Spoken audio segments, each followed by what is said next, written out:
Hallelujah, praise the lord. पाशुगुजार की तरफ से आपको मोहब्बत भरा सलाम कबूल हो। खुदावंद बरकत दे, खुदावंद आपको हमेशा अपनी सलामती के अंदर कायम रखे। मेरे अजीज़ों, आए कलाम के लिए छोटी सी दुआ करते हैं। उसके बाद मैं आपको कलाम मुक़द्दस में से जो मेरे पास खुदा का कलाम है वो आपके सामने शेयर करूँगा, आपको समझाऊँगा।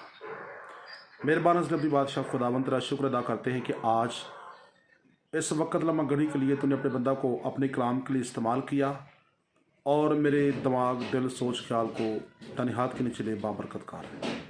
मैं बोलूँ जो वो तेरी मर्ज़ी के मुताबिक बोलूँ। अपना कलाम मेरे दिल में तो रखा है, उसे शेयर करने की ताकत दे। अपना कंट्रोल मेरे ऊपर जर रख, मसीह के नाम से आमीन। मेरे अज़ीज़ों, मत्ती रसूल की मार्फत लिखी गई अंजील उसका 11 बाब उसकी 28 आयत में लिखा यूँ है, ऐ मिन्नत उठाने वालों और बोझ से दबे हुए लोगों, सब मेरे पास आओ, मैं तुमको आराम दूंगा। मेरा जुआ अपने ऊपर उठा लो और मुझसे सीखो, क्योंकि मैं हलीम हूँ और दिल का फ़रोतन, तो तुम्हारी जानें आराम पाएंगी, क्योंकि मेरा जुआ मुलायम है और मेरा बोझ हल्का। आमीन। आज के कलाम का पढ़े जाना और सुने जाना बरकत का बायस हो। सब कहीं खुदावंद का शुक्र हो। आमीन। मेरे अज़ीज़ों, अभी जो पढ़ा गया है, ऐ मिन्नत उठाने वालों और बोझ से दबे हुए लोगों मेरे पास आओ, मैं तुमको आराम दूंगा।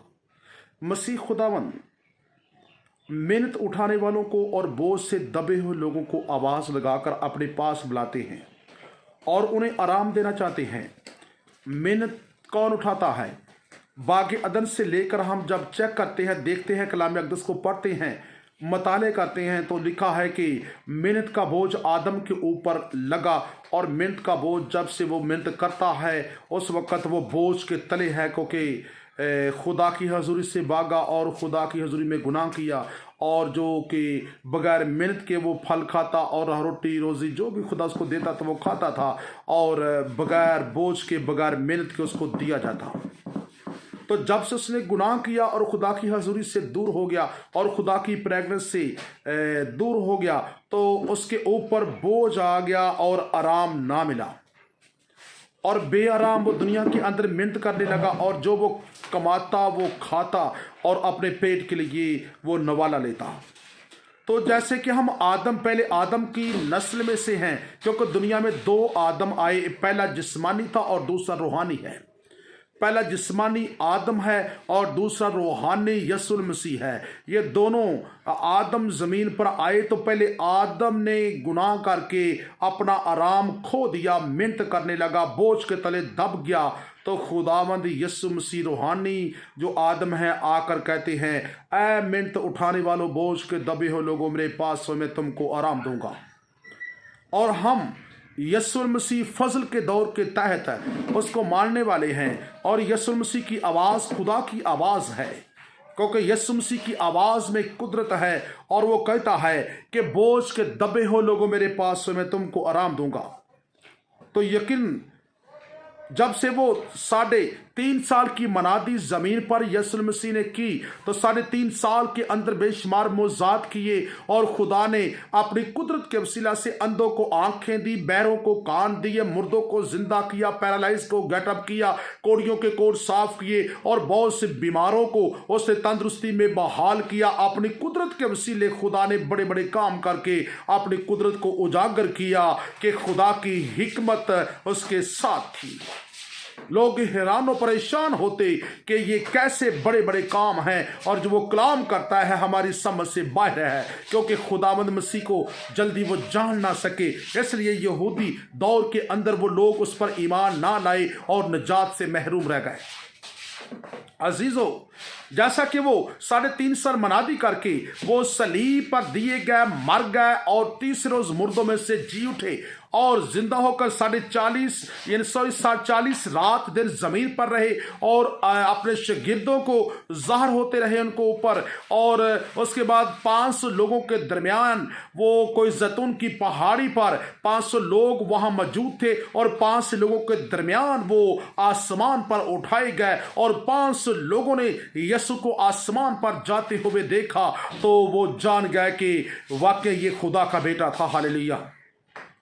अजीजों, जबकि वो आसमान पर उठाया गया तो कुछ लोग शागिर्द वहां खड़े आसमान की तरफ देख रहे थे। तो आसमान से ऐसे खुदा के फरिश्ते नमूदार हुए, वो उनके पास से गुजरे और कहते हैं कि ए गलीली मर्दो, तुम यहाँ किसे देख रहे हो? तो उन गलीली लोगों ने कहा कि हम यीशु को देख रहे हैं। उन लोगों ने कहा, जो फरिश्ते आसमान से आए थे, उन्होंने कहा कि जैसा तुमने आसमान पर जाते हुए यीशु को देखा है, वैसे ही तुम आसमान से आते हुए भी यीशु को देखोगे कि जैसे वो जमीन पर आ रहा है। हालेलुया।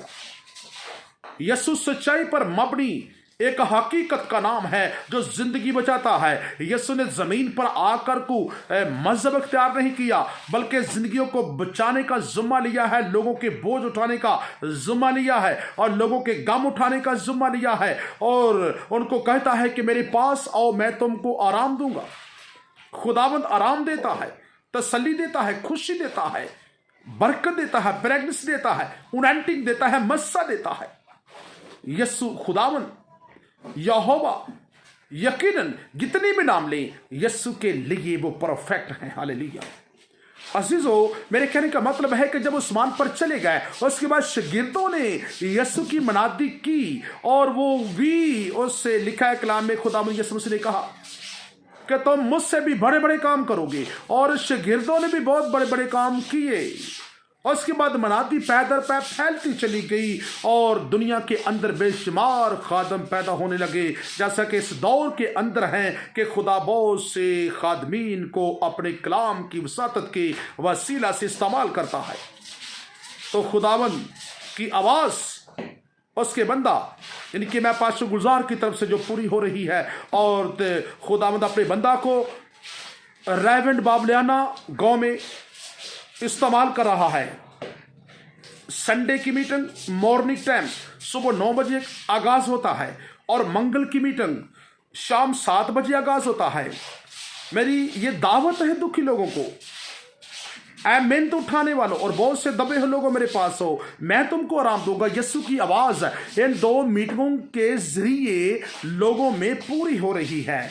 और आप आए और अपना मौजज़ा लें। अगर संडे के अंदर आप आना चाहते हैं, संडे मॉर्निंग सुबह 9 बजे का टाइम, और लोग 9 बजे बहुत से इलाकों के अंदर से आ जाते हैं, जैसा कि आल पाकिस्तान से लोग यहाँ पर मेरे पास आते हैं और मतलब कि अपना जो बोझ है वो यीशु के सुपुर्द करते हैं। मैं नाचीज यीशु का खादम, और वो अपने बंदा में होकर वही मौजे आज भी करता है जो इससे पेशतर वो करता था, अब भी कर रहा है।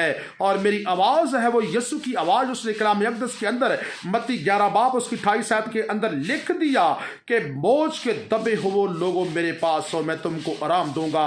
और यकीनन आप देख रहे हैं कि संडे मीटिंग के अंदर लोग आते हैं और वो संडे मीटिंग के अंदर अपने मौजा को हासिल करते हैं और गवाही का बायस बनते हैं। और मंगल मीटिंग शाम जो 7 बजे शुरू होती है उसमें भी लोग आते हैं और अपना मौजा हासिल करते हैं और गवाही का बायस बनते हैं, क्योंकि ये आवाज यीशु की आवाज उसने अपने बंदा में होकर ये पूरी कर रहा है कि जो भी बीमारी में जकड़ा है या वो पैरालाइज है, उसकी बीमारी नहीं जा रही, वो किसी प्रॉब्लम के अंदर है और गम के बोझ ने उसको दबा रखा है, बीमारी के बोझ ने उसको दबा रखा है, डिप्रेशन के बोझ ने उसको दबा रखा है और किसी किस्म की प्रॉब्लम ने उसको दबा रखा है, तो ये अबलीस की जकड़ उसके ऊपर तारी है। और वो आए संडे या मंगल में आकर इस मीटिंग को अटेंड करे, मीटिंग को के अंदर शामिल हो, तो वो अपना मौजा हासिल करेगा। यीशु वो काम करता है जो काम नहीं होते, क्योंकि हमारा खुदा नामुमकिनात का खुदा है। वो हर चीज के ऊपर गलब है। मौत पर गलबा मेरे यीशु का है, गुनाह पर गलबा मेरे यीशु का है, जमीन की इंतहा तक उसका राज है। वो कहता है कि आसमान और जमीन का कुल इख्तियार मुझे दिया गया है, जो मुझ पर ईमान लाएगा हलाक ना होगा बल्कि हमेशा की जिंदगी पाएगा। Hallelujah, praise the lord. अजीजों, ये खुदावंद की आवाज अपने बंदा में मैं बार बार कहता होकर जो कंप्लीट हो रही है और मौजात के अंदर डल रही है। जो भी लोग अपनी बीमारी से तंग आ चुके हैं, उनकी बीमारी नहीं जा रही, अगर वो पैरालाइज है, वो चल नहीं सकती, वो जरूर मुझसे राब्ता करे। यूट्यूब चैनल मेरा जो है पास्टर गुलजार के नाम से जाना जाता है। आप यूट्यूब में जाकर लिख सकते हैं पास्टर गुलजार, तो आपको चैनल नजर आएगा, उसका आप विजिट करें, सब्सक्राइब और लाइक करके अपने पास रखें।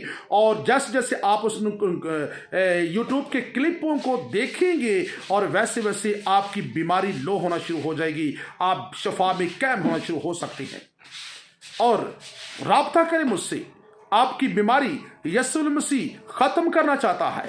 आपके अंधेपन को वो रोशनी के अंदर चेंज करना चाहता है। आपकी बीमारी को शफा में चेंज करना चाहता है। और अगर जहां पर ऐसा हद तक आपकी बीमारी बढ़ चुकी है कि इंजेक्शन असर नहीं करता, मेडिसिन असर नहीं कर रही, आप पैसा अपना बहुत ज्यादा खर्च कर रहे हैं और 12 साल की रोगन की तरह अपनी जायदाद को आप पानी की तरह उंडेल रहे हैं, लेकिन शफा नहीं आ रही, आप मुझसे राब्ता करें। राब्ता करें और देखें खुदा का जलाल, यीशु का जलाल देखें। यीशु काम करता है और नामुमकिनात का खुदा है। जो काम नहीं हो सकते वो वकूफ पजीर लाता है, क्योंकि यीशु जिंदा है। वो मरकर जिंदा हुआ, आसमान पर चला गया और रोजे मैशर के रोज वो आएगा और पूरी दुनिया का इंसाफ करने के लिए बहुत जल्द आ रहा है। उसके नाम की स्तुति जलाल मेरे हालेलुया। और यकीनन अजीजों, इस जमीन पर रहते हुए हमें दुख घेरते हैं, मुसीबतें घेरती हैं, बीमारियां शिकार करती हैं और हमारे कंधों पे ऊपर बोझ बलिस डालता है और सर का भारीपन करता है और बीमारी नहीं जाती, तो हम बहुत परेशान हैं। यकीन राब्ता करके देखें, खुदावन आपको मौजज़ा देना चाहता है। यीशु कह रहा है मैं तुम्हें आराम दूंगा। वो पास्टर गुलजार अपने बंदा के वसीले जैसे संडे मीटिंग में अब मौजे कर रहा है और मंगल मीटिंग के अंदर मौजे कर रहा है। मैंने कहा है कि मंगल शाम को 7 बजे शुरू होती है मीटिंग और संडे की जो सर्विस है वो सुबह 9 बजे शुरू होती है। तो आप शमूलियत इख्तियार करके देखें, यीशु से आप मौजा हासिल करेंगे और गवाही का बायस बनेंगे कि यीशु जो आवाज़ लगाता है उसको पूरा करता है, उसकी आवाज़ में कुदरत है, वो आपको आराम देना चाहता है। Hallelujah, praise the Lord.